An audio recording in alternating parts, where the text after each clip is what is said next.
Because at age 5, you go to school, and school is fun because you make friends, but school is hard because they give you homework. And you start to learn a few things, and those things turn into a job. Maybe that job becomes a career someday, and before you know it, you've learned quite a few things. You've met quite a few people. Maybe you find someone or a group of people you want to spend your time with, and your life is looking pretty great.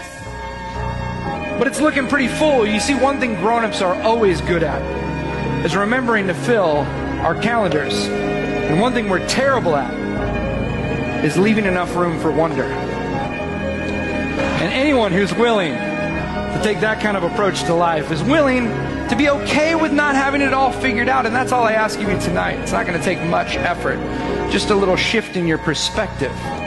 But if you're willing to play, I promise you, it will be fun. But most importantly, you will find that in the midst of all that great stuff, it is still quite possible to leave yourself just enough room for wonder. And if you're willing to go on the journey with me tonight, well, then I'm going to try to show you some things that before tonight maybe seemed impossible.